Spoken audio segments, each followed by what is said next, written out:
wanted to thank you very much for loaning the fossils from your collection for this exhibition. I did find it really interesting to display them alongside some of the sculptures as a way of kind of infiltrating the geological narrative with my works.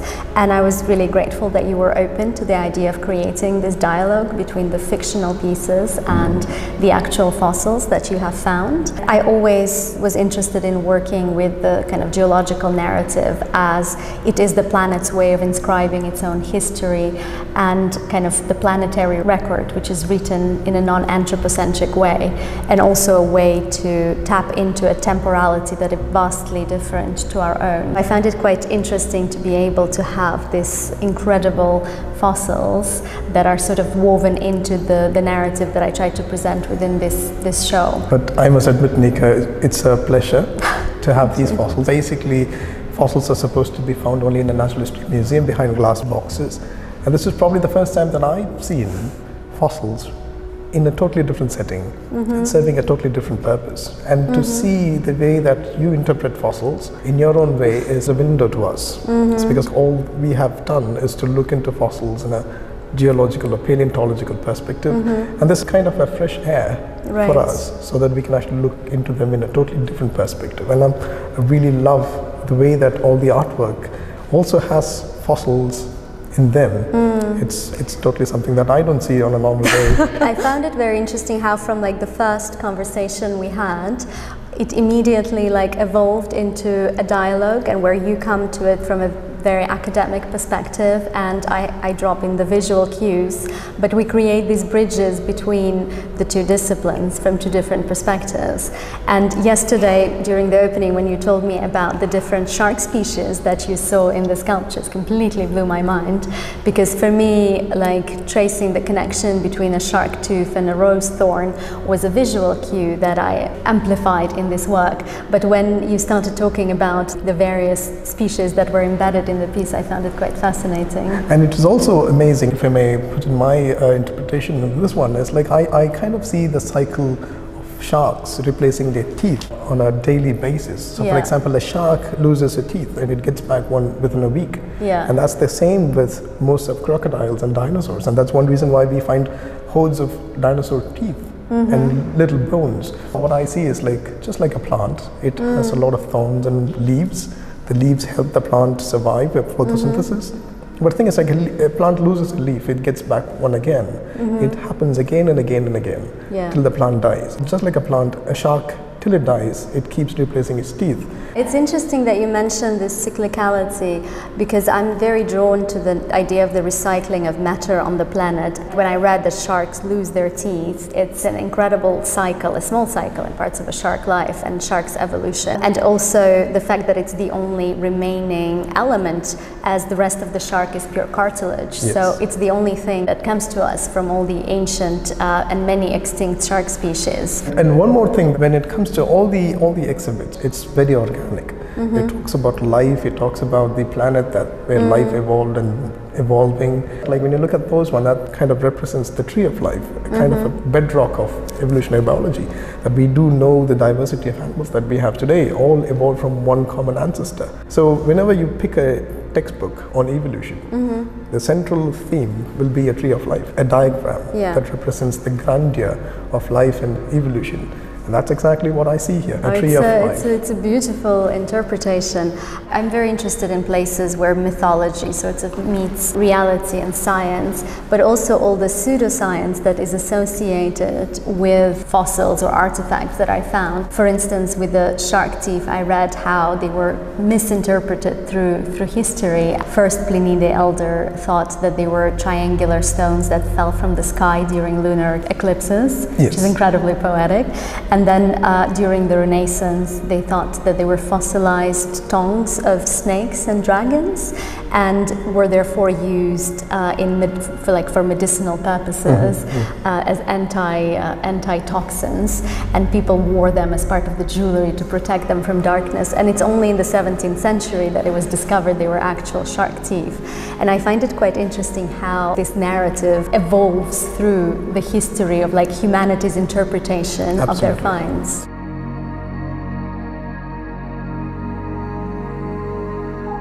We have few fossils with among your wonderful sculptures. If anybody asks what's the purpose, apart from the point that they serve as a bridge between these sculptures and the organic remains of animals of the past, when it comes to fossils, people understood fossils in a totally different way a few hundred years ago. But as science progressed, we do know more about these animals than people did 100 years ago. Right. But the thing is, like, once they are done, the job's over. Yeah. The fossils are interpreted, we do more about their environment, we can even reconstruct the paleo environment, and now they are here serving a totally different purpose. For me, it's very much about liberating objects from their historical constraints and releasing them back into the world where they acquire like a new existence or a new beginning almost. And that's why I'm very drawn to narratives such as the shark teeth being constantly lost and the jellyfish, which is basically considered to be an immortal creature that sort of clones itself and regenerates. So there is a constant cycle of regeneration, and basically everything decays into something else, and there is no end result because matter is constantly undoing and becoming something else. And therefore all the processes that I try to borrow in my work, they are sort of processes that already affect matter, such as entropy or gravity, and matter precedes the object, and so I try to almost remove the agency of the artist and sort of channel the natural processes into the work. And that's something that brought my attention towards the glass meduses, which I really loved. We have a lot of extinct creatures here. So for example, the ammonites, the nautiluses and the trilobites, most of these animals are extinct right now. But they were thriving, they were masters of the world, of their past world. I mean, they were perfectly adapted to the environment. But the thing is, like, just like glass medusa is very fragile, life itself is very fragile, although it is resilient to any changes, but there are certain changes that can actually push them off the balance. So that kind of represents the fragility of life. And in a wrong environment, in a rock work, in the ecosystem can actually damage them beyond repair. I really love the way that you placed the trilobites next to the glass medusas. Trilobites were ancient creatures, all of them went extinct. And they were probably the first kind of animals to see the planet in high definition. Animals were able to distinguish between light and darkness, but these animals evolved the first compound eyes. In fact, they have glass silicon or silica in their eyes. Glass as a material, it's very interesting as it is like an amorphous solid. It has the molecular structure of a liquid, yet it does not flow, and when it's heated, it glows like molten lava, basically referencing the jellyfishes that glow in the ocean's depths. And then when they're cast out of the water, they become transparent and evaporate. So there is parallel between materials. And the show very much has to do with petrification, and rocks erode. When rocks erode, they erode into sand and clay, and sand and silica become glass, of course. But it's a fascinating fact with the silica eyes and the trilobite, which of course I knew nothing about. I think that's exactly what we were talking about, finding kind of visual cues. This fossil specifically almost mimicked the structure of the jellyfish. And when you told me the story about it, it's absolutely incredible how intuitively you can find connections between something that comes from deep time and something made today. And when you said a few words about silica being heated, actually, that's exactly what happened in the tectonics. So basically, silica is quite common, evident in the crust of the planet, but they are very low in number in the mantle. So when a continent dies, a new continent is always being born. The major component of a continent, or the rocks that we have, is silica. So that's one way that we can actually know which rock is from the crust and which rock is from the mantle. So when you transform an artwork, it also kind of bridges the scientific fact that silica is constantly being transformed in the earth without us even realizing. That's happening very slowly.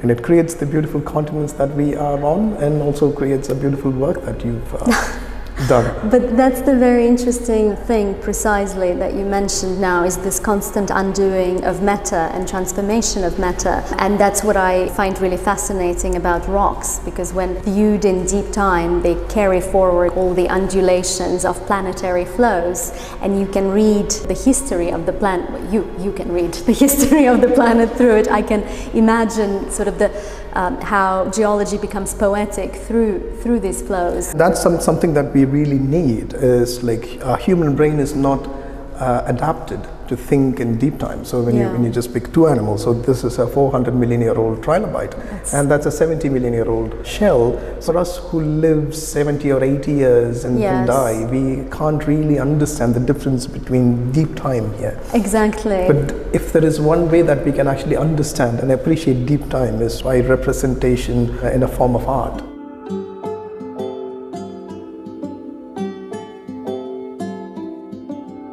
I do find the concept of deep time, how it's beautiful and poetic and totally ungraspable to the human mind, because it's a temporality that is so vastly different in magnitude to our own lifespan and experiences, that standing next to something that comes from a world that completely precedes our own, we have no way of experiencing it, we can only imagine. And this beauty carries debris of these past worlds into the future. It's almost like a kind of time travel. Absolutely. When you're able to access different timelines through objects, fossils or artifacts that do not belong to your own timeline.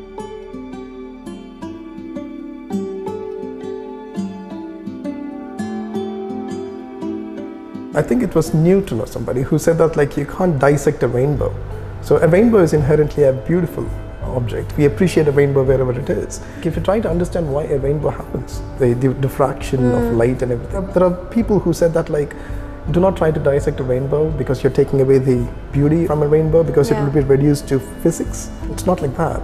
So when you try to dissect a rainbow, you're trying to understand the phenomenon. It becomes more poetic. So reality is becoming a poem by itself. Yes. And that's perfectly referenced in the artwork here. It reminds me of this. It's a very beautiful introduction for this artwork. It's a series of works that I have been making for the past couple of years. They're all based on 1 or 2 flights of stairs of reclaimed handrail that comes from demolished houses or houses that are being renovated. I started working with the handrail as it's something that is designed specifically to fit into the palm of the hand. So it's based on human proportions and then it's extracted on an architectural scale. And I thought it would be quite poetic to work with something that was made by hand 100 years ago and then spends a century interacting with other hands, being touched in the houses, and then is remade by hand to become something else. And in all of the pieces you can see the imperfect infinity symbol, hence the lemniscate.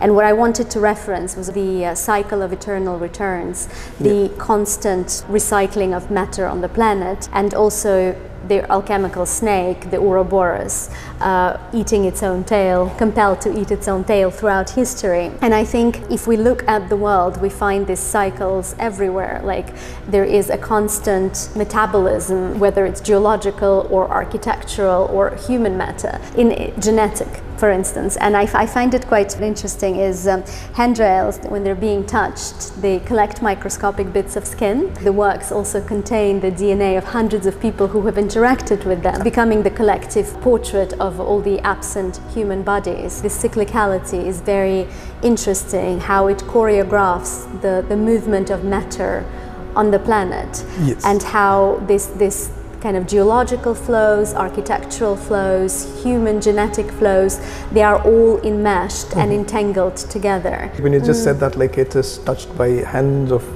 different people over different time periods. So for example, when these are reclaimed from 100-year-old houses, by definition they are fossils in a different point of view. And also, as you've said, it's just like a snake eating its own tail. That's exactly what is happening in life. So life evolved 4 billion years, and for the first 2 or 3 billion years it was normal, nothing big happened. And then there was a huge turn. There was an oxygen abundance in the atmosphere, animals started to die. So there was a time when animals died because of oxygen poisoning.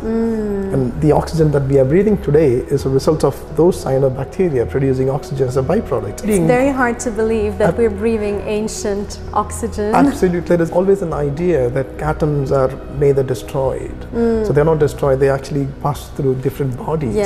So we might be drinking a glass of water which could have been a part of a body of a dinosaur that lived 70 or 80 million years ago. But the thing is, like, dinosaurs went extinct because of a very fateful twist of time, which I see in this artwork. So it's always a cycle, but there are twists and turns which are not supposed to be there. That kind of the way that life evolves through constant damage to constant extinctions. Even the process of decay. Absolutely. is the beginning of something. Yes. And it's interesting to look into it in deep time, as when I started the research for this project, I visited the Buhais Geological Park. I was standing in the middle of the desert in the scorching heat, and I was reading that this used to be the site of a prehistoric sea. And it's an incredible juxtaposition.